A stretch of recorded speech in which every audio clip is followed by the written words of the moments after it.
এই ভাতটা দিয়েছি আর ভাতের সাথে কিন্তু আমি কোলের মুখী ভাতে দিয়েছি। দেখুন কত সুন্দরভাবে ভাতে দিয়েছি। ভাতে দিয়ে দিলে দেখুন আজকে কিন্তু একদম নতুন সবজি খাওয়া। নমস্কার বন্ধুরা, আপনারা কেমন আছেন? শুভ সকাল। আমার জ্যোৎস্না ইউটিউব চ্যানেলে আপনাদের সকলকে জানাই স্বাগত। অন্যদিনের মধ্যে কিন্তু আজকে একটা রান্নার ভিডিও নিয়ে চলে এসেছে আপনাদের সামনে। তো দেখুন বন্ধুরা, রান্নাটা করবো কি করে? এতটাই বৃষ্টি হচ্ছে মানে বৃষ্টির শব্দটা আপনারা বুঝতেই পারছেন যে আমি কিন্তু এই চারাটার ভিতরে রান্না করি, ছোট্ট রান্নাঘরের ভিতরে। এর ওপরে কিন্তু পেপার দেওয়া আছে। তো সেই পেপারের উপরে বৃষ্টি পড়ছে, এতটা শব্দ হচ্ছে যে আপনাদের সঙ্গে শেয়ার করতেই পারছি না। তো কী করবো বলো, খুব কষ্টের সহিত আপনাদের সঙ্গে শেয়ার করছি। তো দেখুন বন্ধুরা, আজকে রান্নাটা কিন্তু একদম শর্টকাটের ভিতরে। মানে বৃষ্টি মাথায় কোনো মাছ নেই, কিছুই জোগাড় নেই। আমার খোকা বাবা বলছেন যে দেখো কী আর করবে, ডিম নিয়ে আসি।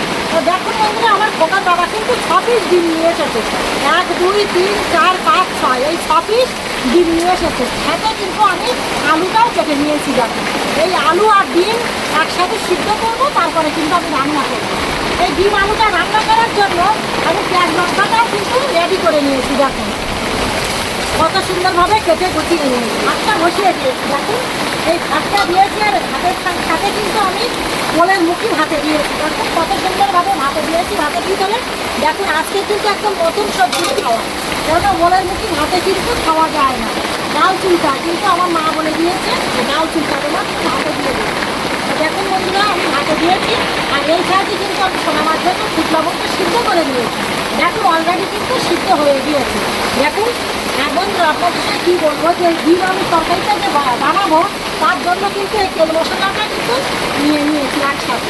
দেখুন বন্ধুরা, আপনাদের সঙ্গে মেলা কিছু বলতে পারছি না, কেন এতটা বৃষ্টি হচ্ছে পেপারের উপরে। তো পেপারের উপরে বৃষ্টি পড়ছে, যে আপনাদের সঙ্গে শেয়ার করলে আপনারা কিন্তু আমার কথা বুঝতে পারবেন না, বৃষ্টির শব্দটাই কিন্তু বুঝতে পারবেন। দেখুন বন্ধুরা, তাহলে সব কিছু কিন্তু গুছিয়ে নিয়ে বসেছে। আর আজকে এতটা লেট হয়ে গিয়েছে আপনাদের সঙ্গে বলবো। তো দেখুন অলরেডি কিন্তু 12টা বেজে গিয়েছে। কেননা ঘোষ এসে গিয়েছে, ঘোষের গামলাটা কিন্তু এখানে রেখে যায়। তো দেখুন যেন বৃষ্টি মাথায় ওই সাইডে নিয়ে যায় না, এই জায়গায় রেখে যায়। তো এই জায়গায় রেখে গিয়েছে। তাহলে আপনারা তো বুঝতেই পারছেন যে অলরেডি কিন্তু 12টা বেজে গিয়েছে। আপনাদের সঙ্গে শেয়ার করতে পারছি না, মানে ভীষণ কষ্টের সহিত। দেখুন এতটা বৃষ্টি হচ্ছে যে আমার খোকার মামা জাউনা কাটছিল, জাউনা কাটতে কাটতে কিন্তু ফেলে রেখে চলে গিয়েছে। কেননা সোনামার জন্য আগে কিন্তু যতই বৃষ্টি হোক আগে সোনামার খাবার খেতে, তারপরে আমাদের খাবার খেতে। তো দেখুন বন্ধুরা, অনেক কিছু কিন্তু আপনাদের সঙ্গে বলে ফেললাম, শেয়ার করলাম। তো মেলা কিছু বলবো না। যদি ভিডিওটি ভালো লেগে থাকে অবশ্যই একটা কমেন্ট করতে ভুলবে না, লাইক করে দেবেন। পরবর্তী ভিডিও অবশ্যই দেখা হবে।